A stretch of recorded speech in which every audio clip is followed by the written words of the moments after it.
من الشیطان الرجیم بسم اللہ الرحمن الرحیم وَأَمَّا ثَمُودُ فَهَدَيْنَاهُمْ فَاسْتَحَبُّوا الْأَعْمَى عَلَى الْهُدَى فَأَخَذَتْهُمْ صَاعِقَةُ الْعَذَابِ الْهُونِ بِمَا كَانُوا یکسبون۔ اور جو لوگ سمود کے لوگ تھے ہم نے ان کو ہدایت کی، لیکن انہوں نے ہدایت کے مقابلے میں اندھا رہنا پسند کیا، پھر ان کے اعمال کی پاداش میں ایک ذلت کے عذاب نے ایک ہولناک آواز کی صورت میں آ لیا۔ عزیز طلبہ، یہ جو سلسلہ پہلے بھی آپ کو بتایا گیا قوم عاد کے حوالے سے کہ وہ کتنے کڑیل جوان تھے اور اپنے آپ کو دنیا سے الگ تھلگ سمجھتے تھے، سپر پاور تھے، اور ان کے ذہن میں تھا کہ ہمیں کوئی شکست نہیں دے سکتا، اور یہ حقیقت بات بھی تھی۔ لوگ دوسری قومیں ان سے ڈرتے تھے کہ یہ بڑے طاقتور ہیں، ایک پرسنالٹی پریشر بھی ہوتا ہے اور آؤٹ لک بھی بندے کی بہت کچھ ریپرزینٹ کرتی ہے۔ اس حوالے سے وہ محسوس کرتے تھے کہ ہم دنیا سے بہت آگے ہیں، اور انہوں نے اپنا امپریشن بھی بنا دیا تھا کہ ہم غاروں میں رہتے ہیں، پتھروں کو کاٹ کے ہم جو ہے نا گھر بناتے ہیں۔ لیکن یہ بات اپنی جگہ پر حقیقت ہے کہ جو پیدا کرنے والا ہے اس سے کوئی آگے نہیں بڑھ سکتا، اور وہ کتنے کڑیل جوان تھے، لیکن ایک ہی کڑک آئی ہے بجلی کی، ایک ہی زوردار ان پہ آندھی آئی ہے اور وہ بالکل ملیا میٹ ہو گئے۔ اور اب بھی ان کے آپ نشانات دیکھ سکتے ہیں کہ وہ کس طرح رہتے تھے۔ یہ ساری ریسرچ جو ہو رہی ہیں، جتنی قرآن مجید میں نشانیاں بتائی گئی ہیں نا، ہسٹوریکل ایونٹس بتائے گئے ہیں، وہ ایک ایک کر کے اب جو ہے نا ڈسکلوز ہو رہے ہیں۔ یہ ڈرون کا زمانہ ہے، ڈرون کیمرے بھی آ گئے ہیں، تو ہر جگہ پر کیمرہ بھی پہنچ جاتا ہے، تو اس حوالے سے ہر چیز کو کھنگالا جا رہا ہے۔ اور یہ بھی قرآن مجید کی حقانیت ہے کہ آپ صلی اللہ علیہ وسلم پر جو آیات نازل ہوئیں وہ من جانب اللہ تھی،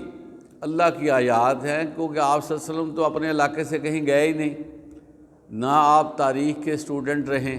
نہ آپ نے کوئی باقاعدہ طور پر کوئی نالج لیا، تو جو آیات اللہ نے دی ہیں وہ 100% جو ہے نا وہ گریجولی اپنے آپ کو ثابت کر رہی ہیں۔ وَنَجَّيْنَا الَّذِينَ آمَنُوا وَكَانُوا يَتَّقُونَ، اور ہم نے ان لوگوں کو جو ایمان لائے اور ہم سے ڈرتے رہے اس عذاب سے بچا لیا۔ اس آیت میں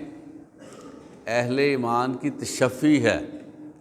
اہل ایمان کے لیے گڈ نیوز ہے کہ وہ کسی بھی حالات میں ہوں، کسی بھی زمانے میں ہوں، ان کو وری نہیں کرنا چاہیے، کیونکہ اللہ تعالیٰ ان کے ساتھ ہوتا ہے۔ حضرت لوط علیہ السلام کی قوم کو عذاب آیا، اور نشاندار پتھر برسائے گئے، ہر پتھر پہ اس مرنے والے کا جس پہ وہ لگنا تھا نام لکھا ہوا تھا، اور حضرت لوط علیہ السلام نکل رہے ہیں، انہی لوگوں کو پتھر لگے جن کا نشان تھا حضرت لوط علیہ السلام، اور آپ کے ساتھ جو لوگ تھے وہ بالکل محفوظ رہے۔ حالانکہ جو قانون قدرت ہے کہ جب بھی کوئی طوفان، جب بھی کوئی سیلاب، جب بھی کوئی ڈسٹربنس ہوتی ہے تو سب پہ اسپریڈ کرتی ہے، لیکن اللہ تعالیٰ کا ان لوگوں کے لیے وعدہ ہے کہ جو اللہ سے ڈرتے ہیں اللہ تعالیٰ ان کو دنیا کے عذابات سے بھی محفوظ رکھتے ہیں اور آخرت میں بھی ان کو سیکیور کریں گے۔ یہی وجہ ہے کہ قیامت کا دن 50,000 سال کا دن ہے، لیکن جو لوگ دنیا میں اللہ سے ڈرتے رہے ہوں گے ان کے لیے یہ جو ٹینور ہے یہ بہت مختصر لگے گا۔ بعض لوگوں کو تو ایسے لگنا ہے جیسے ظہر سے عصر تک کا ٹینور ہے، اور ان کو جلدی اللہ تعالیٰ نے ان کی منزل کی طرف بھیج دینا ہے۔ لیکن جو مجرمین ہوں گے، جو گناہ گار ہوں گے، جن کا ٹرائل شروع ہو چکا ہوگا،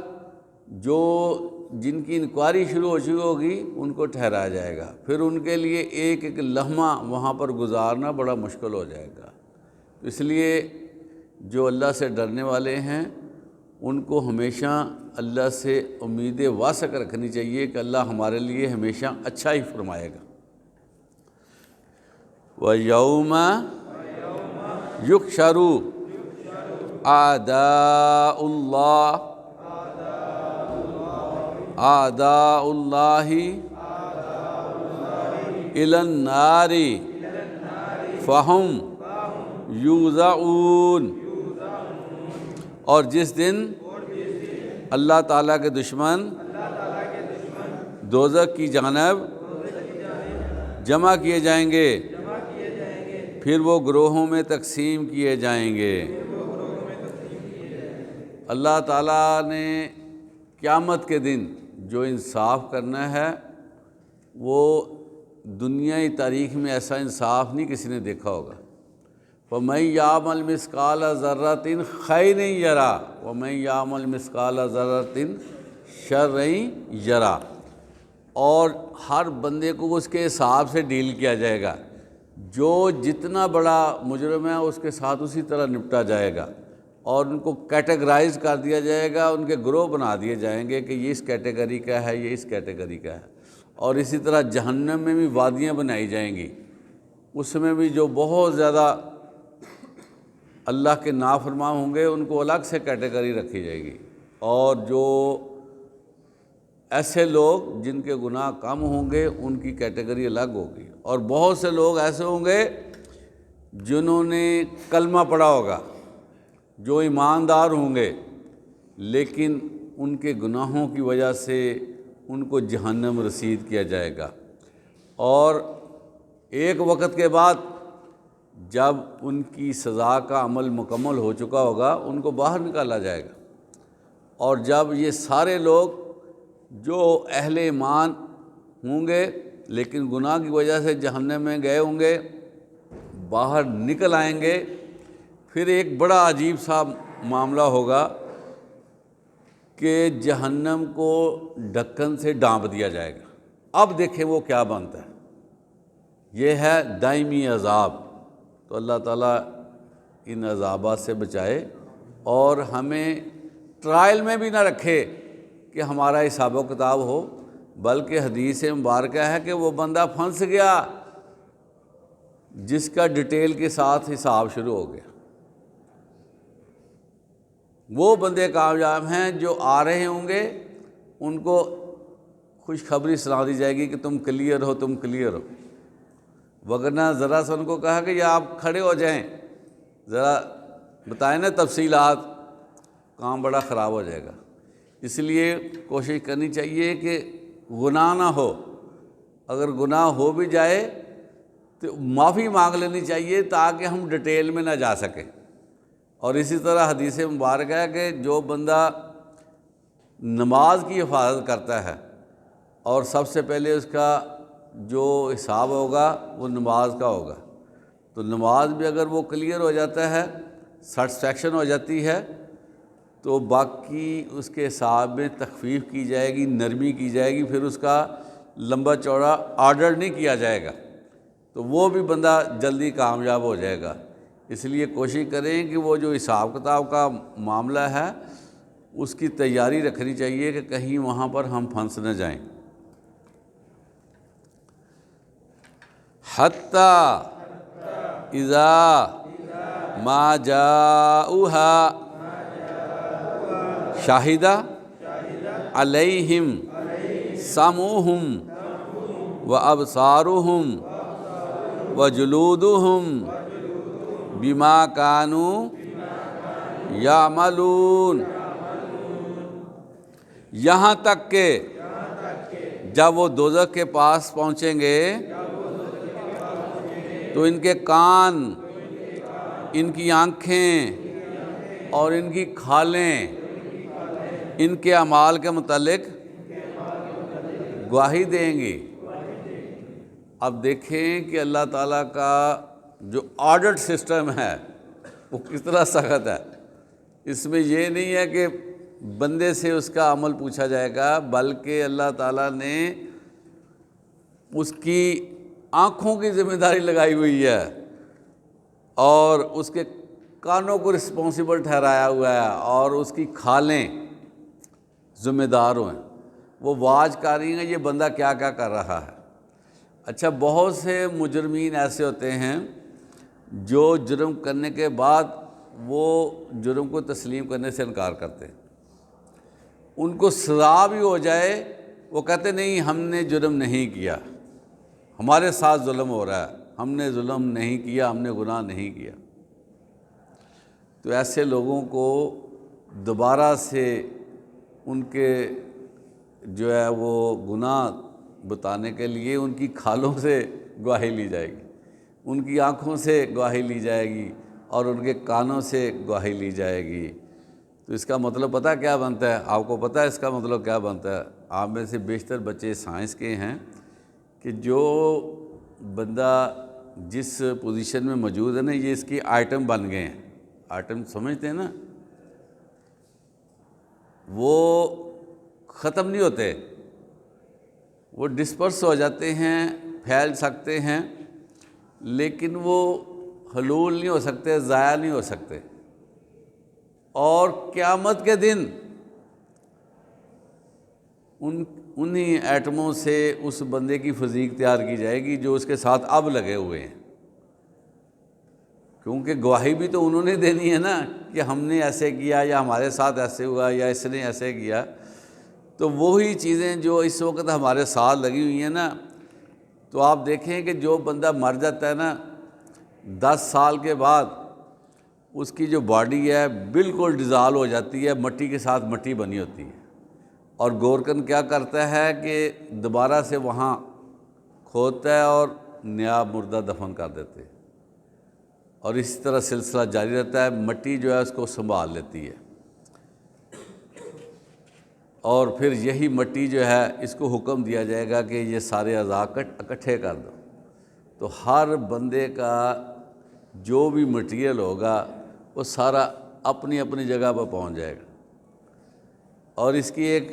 جو ہے وہ اگزامپل اللہ تعالیٰ نے دکھائی بھی ہے۔ اللہ تعالیٰ جو ہے وہ کسی پہ ظلم نہیں کرتا، بلکہ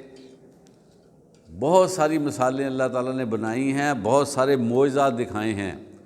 حضرت ابراہیم علیہ السلام کے بارے میں واقعہ آتا ہے قرآن مجید میں کہ وہ چاہتے تھے کہ مجھے پتہ چلے کہ اللہ تعالیٰ کیسے زندہ کرے گا۔ تو اللہ تعالیٰ نے کہا، فرمایا کہ تم 4 پرندے لو، ان کو اپنے ساتھ فیمیلیئر کرو، اور بعد میں ان کو ذبح کر دو، اور ان کا گوشت غلط ملت کر دو،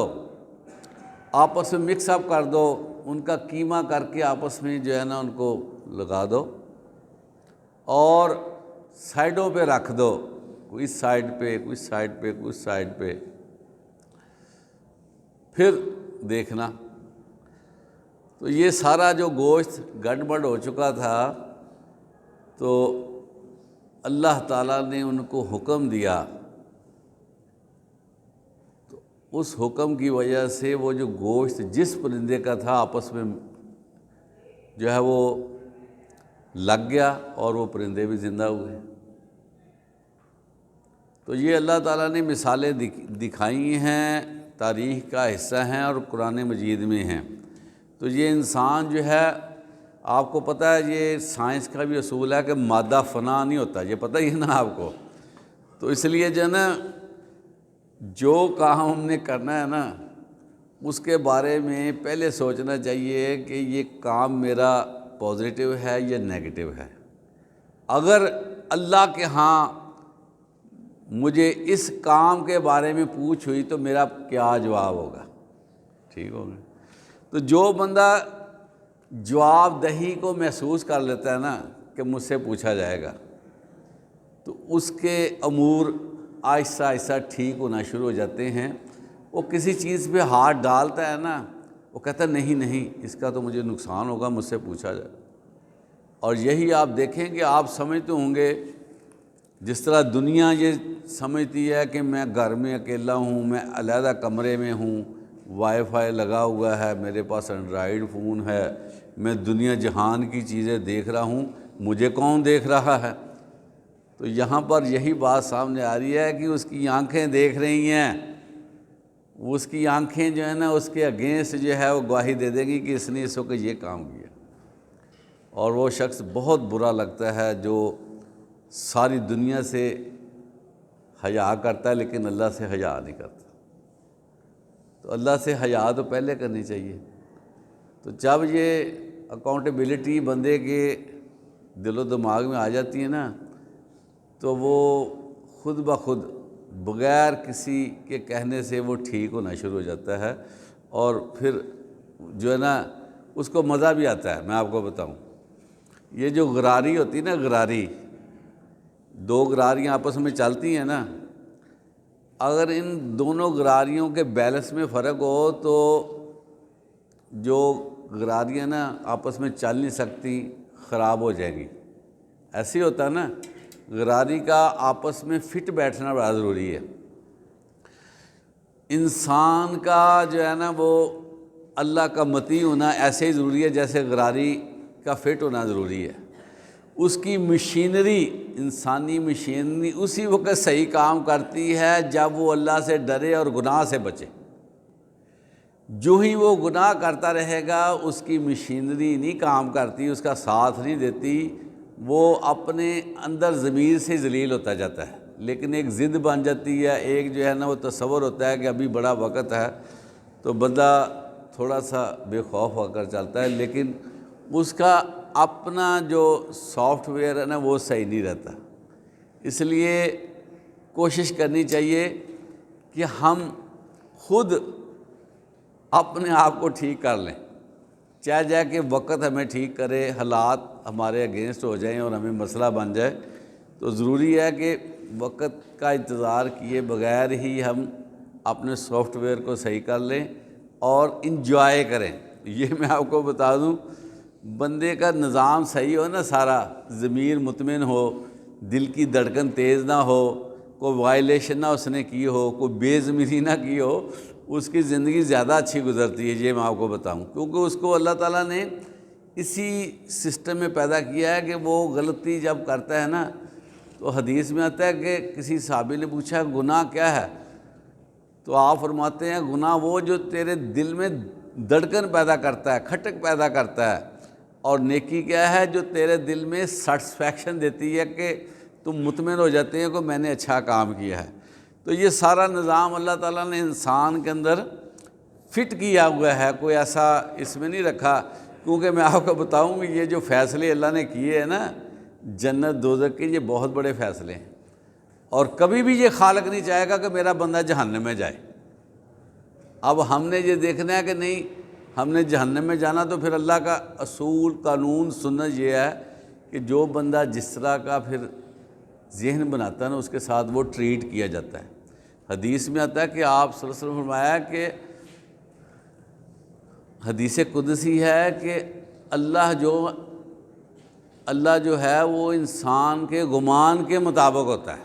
جس طرح کا بندہ چاہے گا نا میرے ساتھ یہ سلوک ہو، تو اللہ تعالیٰ اس کے ساتھ اسی کا کر دیتا ہے۔ اور قرآن مجید میں بھی آتا ہے کہ اللہ تعالیٰ کسی کے ساتھ ظلم نہیں کرتا، وہ خود ہی لوگ جو ہیں وہ اپنے آپ کو ظلم میں ڈال لیتے ہیں۔ اس لیے یہ قرآن مجید بھی جو نازل کیا گیا ہے یہ بھی لوگوں کو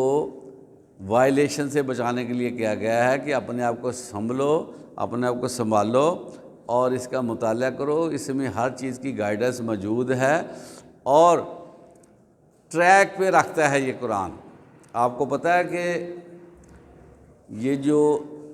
گاڑی چلتی ہے جس کو ہم ریل گاڑی کہتے ہیں، یہ ایسے نہیں بھاگی پھرتی، کبھی غور کیا؟ ایسے نہیں بھاگی پھرتی، باقاعدہ طور پر اس کے جو ہے نا وہ پارٹس بنائے گئے ہیں اور اس کا عملہ متعین ہے، اور ایک گاڑی چلی جاتی ہے نا دوبارہ سے وہ الائنمنٹ دیکھتے ہیں لائن کی کہ ٹھیک ہے، ڈسٹرب تو نہیں ہوئی۔ یہ ہر وقت پروسیس رہتا ہے کہ کہیں جو ہے نا لائن جو ہے وہ ہماری ڈسٹرب تو نہیں ہوگی، کیونکہ اتنا وزن گزرنا ہے۔ اور آپ کو پتہ ہے کہ جب گاڑی گزرتی ہے نا تو میں نے خود یہ دیکھا ہوا ہے کہ وہاں پر لائن جو ہے نا ایسے ایسے چلتی، ایسے ایسے اٹھتی ہے، ایسے ایسے لوہے کی لائن ہوتی ہے، وہ چلنے سے ڈسٹرب ہو سکتی ہے۔ اسی وجہ سے وہ جو ہے نا پتھر ڈالتے رہتے ہیں، اس کو سیٹ کرتے رہتے ہیں، لائن کو چیک کرتے رہتے ہیں۔